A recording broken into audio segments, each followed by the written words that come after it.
chairman seat. We did invite Chairman Roy Thompson, and he declined to RSVP to the event. So we're going to move on to David Bennett, who is a candidate for. Hey, good evening. My name is not Roy Thompson. I am David Bennett. I'm not from Bulloch County. I'll just disclose that up front because everybody seems to be concerned about that. I went to Georgia Southern here, did my undergrad, graduated in 1998, got commissioned in the Army, and I worked as an intensive care nurse in the Army for 22 years. Retired in 2020. My wife and I bought a little place down off of Kendricks Road. It's the last dirt road on the right if you go down Highway 80.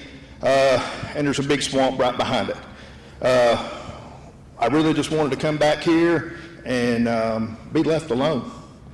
But we started seeing a lot of things that were going on around here that we were just concerned about. And as we started looking into the county government, there were a lot of things that just made us kind of go, And I started talking to some of the local elected officials, and I started talking to folks like Lott and Sack, and I said, what is going on around here? Things have got to change. We need somebody to do something. And he said nobody would do anything because they were scared. And I said, I'm not scared. I'll do something. I said, here I am. I'll do it. Well, back in August, we had our tax hearings, and our chairman of the county commission got up there, and he said he was upset with the people in the crowd because they were upset because the county's going to raise our taxes by 30%.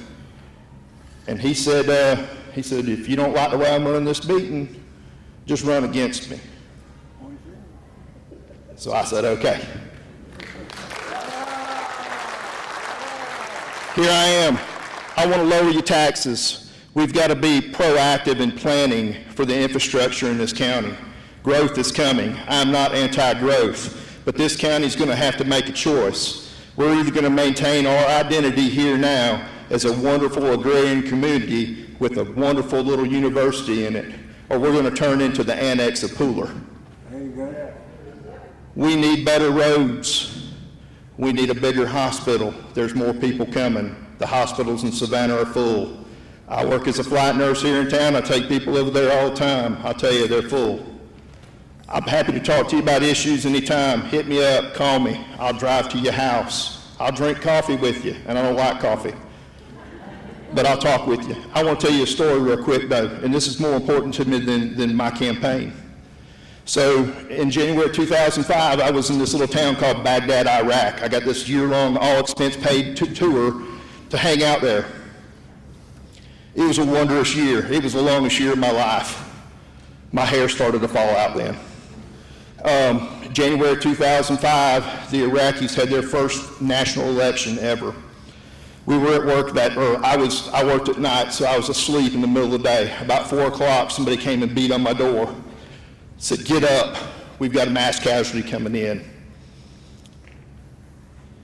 I got up, I got dressed, I went up to the unit where I worked, and we started evacuating patients out to make room for patients that were coming in.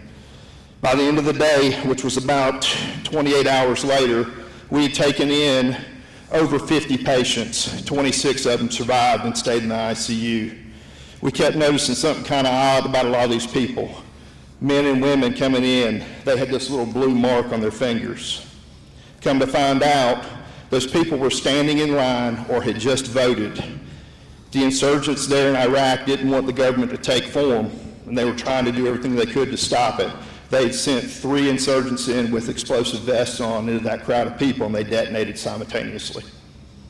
Those people died for the right to vote. My opponent in 2020 got a little bit less than 9,000 votes. He was the only candidate running for the chairman of the county commission. That's not unusual because he's been doing that since 2004, running unopposed. If you want to change things in this county, you're going to have to vote on the 21st of May. If you wait till November, it will be too late. There are multiple key elections that are going to be decided on the 21st of May on the Republican ticket. The DA, the sheriff, the chairman of the county commission, and at least 2 of the county commission seats in District 2. I want you to go out and vote. I want you to take your neighbors with you. If you're watching from home and you're a Democrat, you can vote on the Republican ticket, and I encourage you to do so. I'll let you in a little secret. None of the Democrats are running opposed. If you want a voice in what's going to happen in this county, you have to vote on the 21st. My opponent, he's run unopposed since his first election in 2004. I feel like he's thinking that he's going to be coronated this year. I have news for him. We will have an election. I appreciate your support. Thank y'all.